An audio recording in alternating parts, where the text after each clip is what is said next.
അപ്പോൾ ഇവിടുത്തെ ഒരു കിണർ കാണിച്ചു തരാം. ഇതാണ് കിണറല്ലേ? ഇതേ കിണറിൻ്റെ അവസ്ഥയാണ്.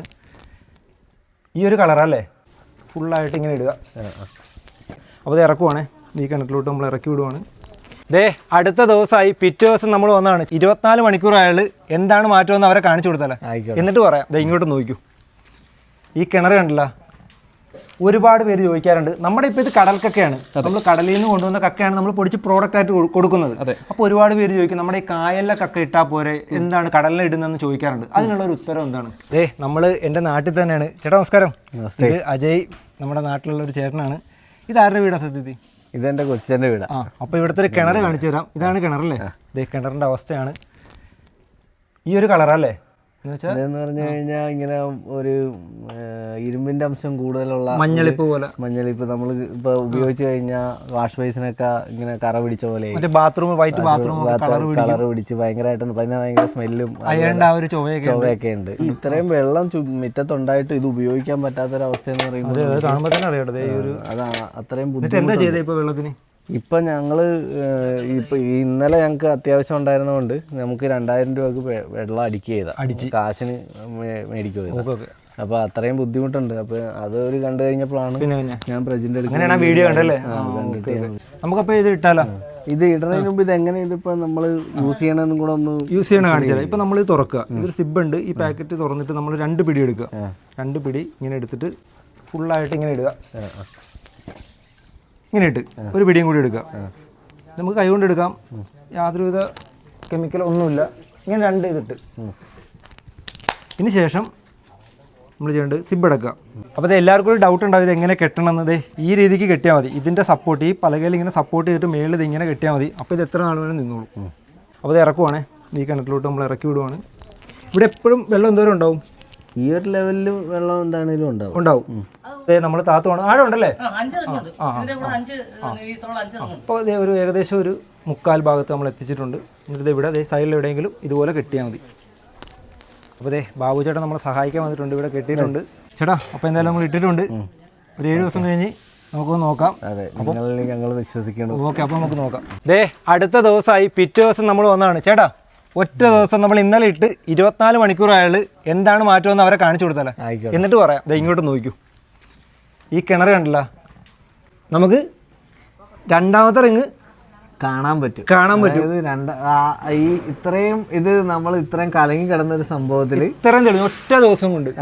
ബാക്കി ഒന്ന് പറഞ്ഞു കൊടുത്തു ജനങ്ങൾ. ഇപ്പൊ ഇതിന്റെ അകത്ത് മോട്ടറിന്റെ ഫുഡ് വാൽവ് വെച്ചിട്ടുണ്ട്.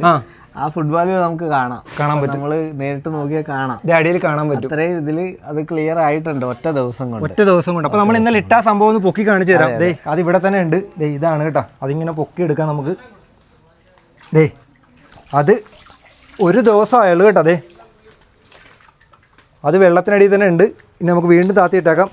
നമ്മൾ പറഞ്ഞത് 7 ദിവസമാണ്, പക്ഷെ എന്റെ ചേട്ടൻ ഇപ്പൊ വിളിച്ചെന്ന് പറഞ്ഞാൽ ഒറ്റ ദിവസം കൊണ്ട് നമുക്ക് കിട്ടിയോണ്ടാണ് വിചാരിച്ചിരുന്നത്. ഒറ്റ ദിവസം കൊണ്ട് ഇങ്ങനെ ഒരിക്കലും വിചാരിച്ചില്ല. 7 ദിവസം കൊണ്ട് എന്ന് പറയുമ്പോൾ നമുക്ക് ഈ ഒരു ദിവസം കൊണ്ട് നമുക്ക് ഇത്രയായപ്പോൾ നമുക്ക് 7 ദിവസം കൊണ്ട് നമുക്ക് ഉറപ്പാണ് ഏകദേശം അതിന്റെ ഒരു റിസൾട്ട് പൂർണ്ണമായും ചായ പോലെ ഇരുന്ന വെള്ളമാണ്. ഇന്നലെ നിങ്ങൾ കണ്ടതാണല്ലോ. അതെ, ഇപ്പൊ കോരുന്നുണ്ടല്ലോ, കോരുന്നുണ്ട്. ആ വെള്ളം തന്നെയാണ് ഇവിടെ കോരി ഉപയോഗിക്കുന്നത്. എന്നിട്ടും കലങ്ങിയിട്ട് ഒന്നുമില്ല കേട്ടോ, ഒരു കലക്കലും ഇല്ല. ഇത് ഉപയോഗിച്ച് നമുക്ക് കോരാനും പറ്റും. ഇതിങ്ങനെ ഇതാക്കിയാലും ഒരു പ്രശ്നവും ഇല്ല കേട്ടാ.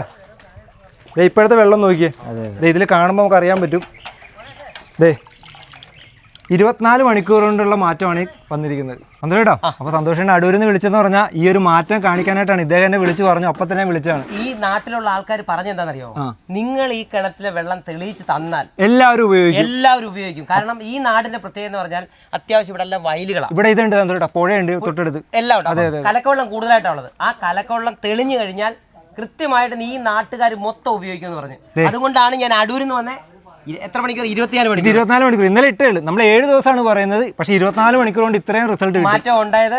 നിങ്ങളെല്ലാം ഒന്ന് ഉപയോഗിച്ച് നോക്ക്. ശരിക്കും ഉപയോഗിച്ചാൽ ഈ വെള്ളത്തിന്റെ pH കറക്റ്റ് ആവും. അതുപോലെ തന്നെ പല ഒരുപാട് കാര്യങ്ങൾക്ക് പരിഹാരമാണ്. ഇതിപ്പോൾ ഞങ്ങൾ ഈ പണ്ട് എൻ്റെയൊക്കെ ഒരു ഓർമ്മയുള്ള ഒരു സമയത്ത് ഞങ്ങൾ ഈ വെള്ളം ഉപയോഗിച്ചുകൊണ്ടിരുന്നത് നല്ല കണ്ണീര് പോലത്തെ വെള്ളമായിരുന്നു, നല്ല ശുദ്ധജലമായിരുന്നു. പക്ഷേ അതിനുശേഷം നമ്മൾ ഈ കിണറിൻ്റെ ഉപയോഗം കുറഞ്ഞത്, അതുപോലെ നമ്മൾ മറ്റ് പല ഈ മോട്ടോർ ഉപയോഗിക്കുകയൊക്കെ ചെയ്തതിൻ്റെ സാഹചര്യത്തിൽ പിന്നീട് ഈ വെള്ളം നമുക്ക് ഒരിക്കലും തെളിഞ്ഞിട്ടില്ല. തെളിഞ്ഞിട്ടില്ലെന്ന് പറഞ്ഞാൽ ഇങ്ങനെ പിന്നെ ഉപയോഗിക്കാൻ മേലാണ്ടായി. ഈ ചായ കളറാ, ചായ കളറിൻ്റെ അപ്പുറത്തായി. അതായത് നമുക്ക് ഈ സ്മെല്ല് ഭയങ്കര സ്മെല്ലായിരുന്നു. ക്ലോസറ്റ് ഒക്കെ ഉപയോഗിച്ച് കഴിഞ്ഞാൽ നമ്മൾ കളറ് എന്ന് പറഞ്ഞു കഴിഞ്ഞാൽ നമുക്ക് തന്നെ ഒരു വെറുപ്പ് തോന്നും വെള്ളത്തിനോട്. അത്ര ഇതായിരുന്നു. ആ സ്ഥാനത്ത് ഇപ്പൊ നാളെ ചിലപ്പോൾ ഞങ്ങൾക്ക് ഇതിന്റെ ടാങ്കിലേക്ക്, ഞങ്ങളെ മെയിൻ ടാങ്കിലേക്ക് നമുക്ക് ഈ വെള്ളം അടിക്കാൻ പറ്റും. ശുദ്ധജലത്തിന്റെ ടാങ്കിലേക്ക് അടിക്കാൻ പറ്റും. ഈ വെള്ളം കലക്കലായോണ്ട് ഇപ്പൊ നമ്മൾ ഈ ടാങ്കിലേക്ക് വെള്ളം അടിക്കുന്നില്ലായിരുന്നു. ഇവരെ അടിക്കും എന്നുവെച്ചാൽ ഒരു ദിവസം കൊണ്ടുള്ള ഒരാഴ്ച കഴിഞ്ഞ് നമുക്ക് കാണിക്കാം. അതെ അതെ. പിന്നെ വേറൊരു കാര്യമുണ്ട്, ഇപ്പൊ സൂര്യപ്രകാശം ഇല്ല. ഇപ്പൊ വൈകിട്ട് ഏകദേശം 4:30-5 മണിയായി, വെട്ടമൊന്നുമില്ല. എന്നിട്ട് വെട്ടം ഉണ്ടെങ്കിൽ നല്ലപോലെ ക്ലിയർ ആയി കിട്ടും. നമുക്ക് ഒരുപാട് സന്തോഷമുണ്ട്, നിങ്ങളോട് ഒരുപാട് നന്ദി പറയുന്നത്.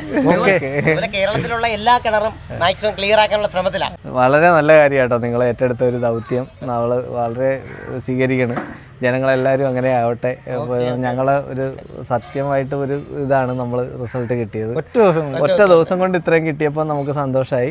അതുപോലെ എല്ലാവർക്കും കിട്ടട്ടെ. അത് തന്നെ. അത് എല്ലാവരും വെള്ളം കുടിച്ച്, നല്ല വെള്ളത്തിൽ കുടിച്ച് നമ്മൾ ഈ പറഞ്ഞ പോലെ ആയുസ്, ജനത്തിന് ജീവനും എല്ലാം സുരക്ഷ ഉണ്ടാക്കട്ടെ എന്ന് ഈ സത്യമായിട്ട് ഇന്നലെ ഇത്ര സന്തോഷം ഇല്ലായിരുന്നു. ഹാപ്പി ആയിട്ട് ഒരുപാട് സന്തോഷമുണ്ട്. ഒരുപാട് സന്തോഷം. ഓക്കെ, എന്തായാലും ഇതൊന്നും ഇടാല്ലേ. ശംഖ് നമ്മൾ അങ്ങോട്ട് ഇടുവാണ്.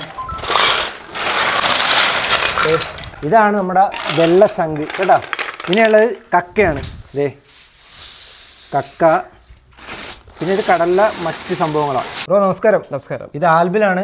ആൽബിനെ എന്താ പഠിച്ചത്? ഞാൻ അഗ്രികൾച്ചർ കൺസൾട്ടന്റ് വർക്ക് ചെയ്യുകയാണ്. ഇപ്പോൾ വർക്ക് ചെയ്യുകയാണ്. 8 വർഷമായിട്ട് ഈ ഫീൽഡിലുണ്ട്. ഓർഗാനിക് ഫാമിംഗ് എല്ലാം. അദ്ദേഹത്തോട് തന്നെ ചോദിക്കാം. ഇപ്പൊ നമ്മളോട് ഒരുപാട് പേര് ചോദിക്കാറുണ്ട്, നമ്മുടെ ഇപ്പൊ ഇത് കടൽ കക്കയാണ്, നമ്മൾ കടലിൽ നിന്ന് കൊണ്ടുവന്ന കക്കയാണ് നമ്മൾ പൊടിച്ച് പ്രോഡക്റ്റ് ആയിട്ട് കൊടുക്കുന്നത്.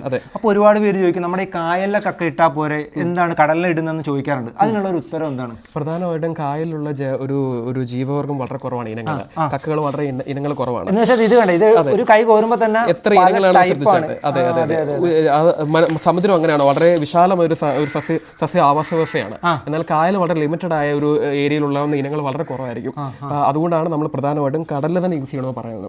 കടലിനകത്തുള്ള എലമെന്റ്സ് വളരെ കൂടുതലാണ്. അതുപോലെ ട്രാൻസ് എലമെന്റ്സ്, മനുഷ്യ ശരീരത്തിന് വേണ്ടി ട്രാൻസ് എലമെന്റ്സ് ഒരിക്കലും നമുക്ക് കായലിൽ നിന്നുള്ള കക്കയിൽ നിന്ന് ഒരിക്കലും ലഭിക്കത്തില്ല. കടൽ കക്കയിൽ നിന്ന് ഒരിക്കലും കിട്ടില്ല. കാരണം അത് വിശാലതയാണ്. ഇനങ്ങൾ കണ്ടാൽ തന്നെ അറിയാൻ സാധിക്കും.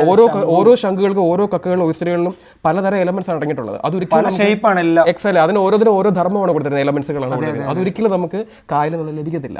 അതാണ് പ്രധാന കാര്യം. അത് മാത്രമല്ല, ഈ pH ഇത്ര ആക്യുറേറ്റ് ആക്കാൻ സാധിക്കുന്നത് നമുക്ക് ഒരിക്കലും കടൽക്കക്കകത്ത് മാത്രമേ ലഭിക്കത്തുള്ളൂ. പച്ചക്കക്കത്ത് ലിമിറ്റഡ് ആണ്. തന്നെ പോഷകങ്ങൾ കുറവാണ്, കിട്ടും, പക്ഷേ ലിമിറ്റഡ് ആണ്. അതാണ് പെട്ടെന്ന് pH കറക്റ്റ് ആവുന്നത്. ഇത്ര എലമെന്റ്സ് തീർച്ചയായിട്ടും. അതുകൊണ്ടല്ലേ 24 മണിക്കൂർ പ്യൂർ ആവുന്ന വെള്ളം. അതെങ്ങനെയാണ് സംഭവിക്കുന്നത്? ഒരിക്കലും. കാരണം കടൽ എന്നതും വിസ്മയാണ്. നമ്മുടെ മറ്റ് സ്ഥലങ്ങളിൽ നിന്ന് വരുന്ന കെമിക്കൽസ് എല്ലാം നേരെ വന്ന് കടലിൽ വന്നല്ലേ അടി, എന്നിട്ട് കടൽ മലിനം ആവുന്നുണ്ട്. ഇല്ല, കാരണം അതൊരു പ്രധാന കാരണം വെച്ചാൽ അതിനെ അതിജീവിക്കുള്ള ശേഷി കടലിലുണ്ട്. അതാണ് പ്രധാന കാരണമാണ് ഈ എലമെന്റ്സ് ഉള്ള ഈ ശംഖുകളും കക്കകളും എല്ലാം. അപ്പൊ ഇതാണ് കടൽ കക്കയുടെ ഗുണങ്ങൾ. ഇനി ഒരുപാടുണ്ട്. ആൽബിനെ, നമ്മുടെ ഇപ്പൊ ഈ പ്രോഡക്റ്റ് ഉപയോഗിക്കുമ്പോൾ pH കറക്റ്റ് ആവുന്നുണ്ട്. അതെങ്ങനെയാണ് കറക്റ്റ് ആവുന്നത്? കോമൺ ആയിട്ടെന്ന് വെച്ചാൽ ഇതിനകത്തുള്ള എലമെന്റ്സ് തന്നെയാണ്. വെള്ളം സ്റ്റെറിലൈസുള്ള ഇത്രയും കാര്യം ഒരിക്കലും നമുക്ക് വെളിയിൽ നിന്ന് ലഭിക്കുന്ന കുമ്മായത്തിനോ ക്ലോറിനോ ലഭിക്കുന്ന വളരെ ചാൻസ് കുറവാണ്. അതൊക്കെ കെമിക്കലാണ്. തീർച്ചയായിട്ടും അത് സ്റ്റെറിലൈസ് ഒരു പരിധി വരെ തീർച്ചയായിട്ടും ചെയ്യും. പക്ഷേ ഇതിനകത്തുള്ള ഈ എലമെന്റ്സ് ഒരിക്കലും കെമിക്കൽസിൽ നിന്ന് ഒരിക്കലും നമുക്ക് ലഭിക്കത്തില്ല. ട്രാൻസ് എലമെന്റ്സ് മെയിൻ ആയിട്ട് മനുഷ്യ ശരീരത്തിന് ആവശ്യമായ ഇത്രയും എലമെന്റ്സ് ഒരിക്കലും നമുക്ക് സാധാരണയുള്ള മറ്റ് കെമിക്കൽസിൽ നിന്നുള്ള സ്റ്റെറിലൈസ് ചെയ്യുന്ന വെള്ളം നമുക്ക് ലഭിക്കത്തില്ല. ഒന്ന് ആലോചിച്ച് നോക്കത്തുള്ളൂ, നദിയിലെ മലിനമായ ജലം എല്ലാം കടലിൽ തന്നെ വന്ന് പതിക്കുന്നത്. ഇതിന്റെ കടലിലെ ജലം എപ്പോഴും മലിനമാകാറുണ്ട്? ഇല്ല, എപ്പോഴും ക്ലീൻ ആണ്. എന്തുകൊണ്ട്? കാരണം ഇത്രയും കഴിവുള്ള ഇനങ്ങളായ കക്കകളാണ് അവിടെ ഉള്ളത്. അതുകൊണ്ട് അതിനെ ശുദ്ധീകരിക്കാനുള്ള കഴിവ് അവർക്ക് അതവിടെ ഉണ്ട്. അത് നേരിട്ട് നമ്മുടെ കിണറിലേക്ക് ഡയറക്റ്റ് വരികയാണ്.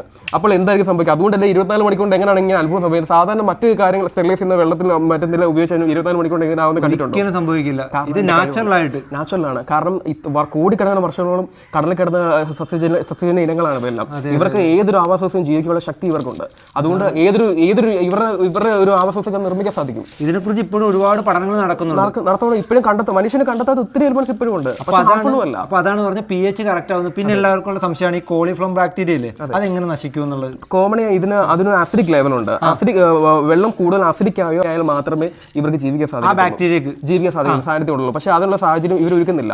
കാരണം ഇത് pH ആൽക്കലിക് ആവുകയും പ്ലസ് അതിന്റെ ഈരത്തിലെ എലമെന്റ്സ് കോളിഫ്ലോം ബാക്ടീരിയ ജീവിക്കാൻ അനുവദിക്കത്തില്ല. കടലിലെ ആവാസ ജീവിക്കുന്ന എലമെന്റ്സ് ആണ് ഇവയെല്ലാം. അതുകൊണ്ട് വെള്ളത്തിലേക്ക് വരുമ്പോൾ അവർക്ക് ആവാസ അവരെ കൺട്രോൾ ചെയ്യും. മറ്റ് ജീവ അണുക്കളെ അവർ അകത്തേക്ക് കയറ്റത്തില്ല. കംപ്ലീറ്റ് സ്റ്റെറിലൈസ് ചെയ്ത് കളയും. നശിപ്പിച്ചുള്ള സാധ്യത വളരെ കൂടുതലാണ്. അപ്പൊ ഞാൻ ചോദിക്കട്ടെ, ഈ മണ്ണിന്റെ pH ഒക്കെ ഇല്ലേ, മണ്ണിന്റെ pH കറക്റ്റ് ആയി കഴിഞ്ഞാൽ നമ്മൾ ചെടികൾക്കൊക്കെ വെള്ളം ഒഴിക്കും. അപ്പൊ അത് ഇത് എന്താണ് നമ്മൾ ഈ വെള്ളം ഒഴിക്കുന്നത്? അതൊരു പ്രധാന ക്വസ്റ്റ്യൻ ആണ്. ഒരുപാട് ക്ലയൻസിനോട് ചോദിക്കാറുണ്ട്. മെയിൻ കാര്യം എന്ന് വെച്ച് കഴിഞ്ഞാൽ നമ്മൾ നോർമലി മണ്ണ് നമ്മൾ pH കറക്റ്റാക്കാൻ വേണ്ടി റെഡിയാക്കി വെക്കും. പക്ഷേ ചെടിക്ക് നനയ്ക്ക് ഉപയോഗിക്കുന്ന വെള്ളം കറക്റ്റ് അല്ലെങ്കിൽ തീർച്ചയായിട്ടും ആ pH കുറവാണെങ്കിൽ ആ കൃഷിക്ക് യൂസ് ചെയ്യുന്ന ആ മണ്ണും pH പിന്നെയും ഡൗൺ ആവും, തീർച്ചയായും ഡൗൺ ആവും. കാരണം അതുകൊണ്ട് മെയിൻ ആയിട്ട് ഞാൻ റെക്കമെൻഡ് ചെയ്യുന്ന ക്ലയൻസിനോട് മണ്ണും വെള്ളവും രണ്ടും pH കറക്റ്റ് ആയിരിക്കും. 7 to 7.5 അല്ലെങ്കിൽ തീർച്ചയായിട്ടും പ്രശ്നം ഉണ്ടാവും. നമ്മൾ മണ്ണിലെ pH കറക്റ്റാക്കിയിട്ട് നേരെ കുറഞ്ഞ വെള്ളം കൊണ്ട് അത് ഒഴിച്ച് കഴിഞ്ഞാൽ തീർച്ചയായിട്ടും മണ്ണിലെ pH ഡൗൺ ആയി സോഡിയത്തിന്റെ അംശം കുറയുകയും ചെയ്യും. അതുകൊണ്ട് ചെടിക്ക് വെള്ളം ഒലിക്കുന്നത് വളരെ കുറയും, പോഷകങ്ങൾ അവതരിച്ചെടുക്കാൻ സാധിക്കത്തില്ല. പിന്നെ എല്ലാവരും പറയുന്നത് നമുക്ക് ഇതിന് പകരം മറ്റേ ആല വിട്ടാൽ മതി എന്നൊക്കെ പറയാറുണ്ട്. അപ്പൊ അത് തമ്മിലുള്ള വ്യത്യാസം എന്താ? അതൊരു കെമിക്കൽ റിയാക്ഷൻ കൂടെയാണ് സംഭവിക്കുന്നത്. പക്ഷേ കടലിൽ കക്കാൾ അങ്ങനെ അല്ലല്ലോ ഒരിക്കലും. അത് കെമിക്കൽ റിയാക്ഷൻ ഉണ്ടാവുന്നില്ല. കാരണം കുമ്മായൊക്കെ ഉണ്ടാക്കുന്ന എല്ലാം കെമിക്കൽ റിയാക്ഷനിലൂടെ ഉണ്ടാവുന്നത്. അത് പക്ഷേ പച്ചക്കൊക്കെ ഒരിക്കലും കെമിക്കൽ റിയാക്ഷനോടെ അല്ല ഇത് ഉണ്ടാവുന്നത്. അത് നാച്ചുറലി ആയതുകൊണ്ട് നാച്ചുറലി ഇതിനെ ആക്റ്റീവ് ആക്കാൻ സാധിക്കും ഈ എലമെന്റ്സിലെല്ലാം വെള്ളത്തിന്. അതുകൊണ്ട് ശുദ്ധീകരിക്കുന്ന കഴിവ് വളരെ കൂടുതലാണ് ബാക്കിയുള്ളത് അപേക്ഷിച്ച് നോക്കുവാണെങ്കിൽ. അത് നമുക്ക് പറയണമെങ്കിൽ ഈ പൊടി നമ്മളൊരു വെള്ളത്തിൽ ഇട്ടാൽ ഇതിന് ഒരു മാറ്റവും സംഭവിക്കില്ല. പക്ഷെ അതിനകത്തേക്ക് ഒരു നാരങ്ങ പിഴിഞ്ഞൊഴിച്ചാൽ മാറ്റം വന്നായിട്ട് കാണാൻ പറ്റും. അതാണ് കാരണം കെമിക്കൽ റിയാക്ഷൻസ്, അതാണ് വ്യത്യാസമുള്ളത്. അതുകൊണ്ട് ആ സമയത്ത് ഇത് റിയാക്ട് ചെയ്യുള്ളൂ, ആ സമയത്ത് ചെയ്യത്തുള്ളൂ. വെള്ളത്തിലേക്ക് ഇടുമ്പോൾ ഒരിക്കലും ആ ഒരു കെമിക്കൽ റിയാക്ഷൻ ഉണ്ടാവത്തില്ല. കാരണം വെള്ളത്തിലാണല്ലോ ഇവർ ജീവിക്കുന്നത്. പക്ഷെ ആസിഡ് എപ്പോൾ വെള്ളത്തിന്റെ ലെവൽ കുറഞ്ഞ ആസിഡ് ആവുന്നു, അസിഡിക് ആവും, ആ സമയത്ത് ഇവർ ആക്റ്റീവ് ആവും. കാരണം ഇവർക്ക് ജീവിക്കാനുള്ള സാഹചര്യം അല്ലാതെ വരുമ്പോൾ ഇവർ ആക്റ്റീവ് ആയിട്ട് ഇവർക്ക് അനുകൂലമായി മണ്ണിൽ pH കറക്റ്റാക്കി ശുദ്ധീകരിക്കത്തുള്ളൂ. അതാണ് മെയിനായിട്ട് കാര്യം. പിന്നെ മെയിൻ ക്വസ്റ്റൻ എന്ന് വെച്ചാൽ ഇത് കടലിൽ നിന്നുള്ളതല്ലേ, അതിനകത്ത് ഉപ്പുരസം കാണത്തില്ല എന്നുള്ളത്.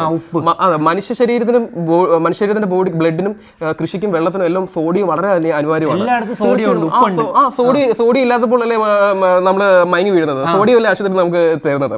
കാരണം സോഡിയത്തിന്റെ അംശം ഇല്ലെങ്കിൽ നമുക്ക് ഒരിക്കലും കൃഷിക്ക് പൊട്ടാസ്യം ലഭിക്കത്തില്ല. കൃഷിക്ക് പൊട്ടാസ്യം വിളവ് കൂടാതെ പൊട്ടാസ്യം കിട്ടുന്ന സോഡിയത്തിന്റെ അംശം മണ്ണിന് ആവശ്യമാണ്. അതല്ല, അതുകൊണ്ടാണ് പണ്ടോട്ട് കർഷകർ പറഞ്ഞ ഉപ്പൽപ്പം വിതറി കൊടുക്കുന്നു പറയുന്നത് തെങ്ങിനും പുരയിടത്തുമില്ല.